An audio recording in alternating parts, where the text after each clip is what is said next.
Good morning, everybody. Today we'll be discussing session 5, internet use in Iran. So I'll go ahead. This will be my first 4 questions. I'll post them this morning. My next 3 questions I'll post probably around like 11 or so. And then hopefully get the last 3 tonight. So be able to split them up today. So I guess we'll go ahead and just start going with the questions. My first question: what impact do you think the internet has on countries who are currently undergoing social revolution?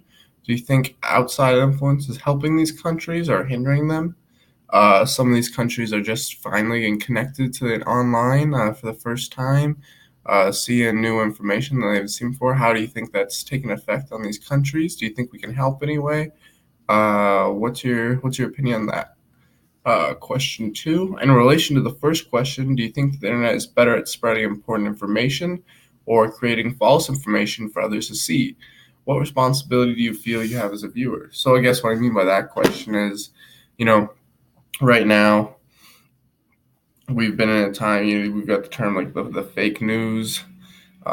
Is internet is it more of a reliable source, or is it better? Is it better at being a reliable source, or is it better at spreading false information? What is your thoughts on that? And then, what responsibility do you take as a viewer? Do you think it's the person who posts the false information who's responsible, or do you hold yourself accountable for what you see and what you take in as true and what's false? On to our third question.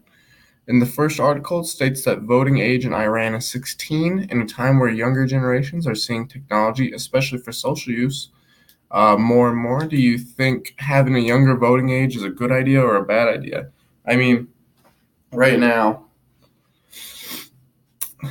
our voting age is 18, and it seems that this is the first generation born online, using social media on a consistent basis. Every other generation has learned it, has picking it up. But this is the one where it's been kind of born with it. Do you think those opinions are important? Do you think that later on there's going to be a younger push now that with the internet more people are getting more information, including younger audiences?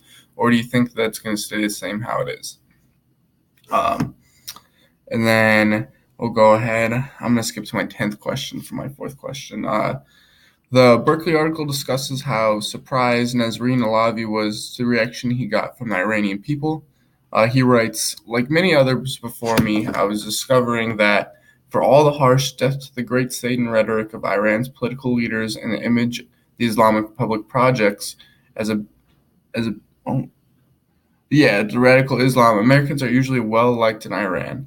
As more people connect online and populations are becoming more vocal, how do you think this will change politics in the future? Do you think countries' opinions of one another will change once they see more than the leading face? So now that once we're online and more people are getting online, it seems that we're seeing countries who we might have only heard from their leader or just from a select few. We're starting to hear voices from populations, and so how do you think that's going to change politics now that we as a nation, instead of our leader discussing with their leader and then the information being reported back, we can actually get primary sources and opinions from people who are living in their own situations, who we're intrigued through politically. So how do you think that's going to change? Do you think public opinion is going to become the most important? How do you think it's going to change? I mean, obviously it's going to be different wherever, just based on what type of government they have. But how do you think that's going to take effect in the future? So yeah, those are my first 4 questions. You guys want to go ahead and answer those, and I'll get the other 6 questions up later.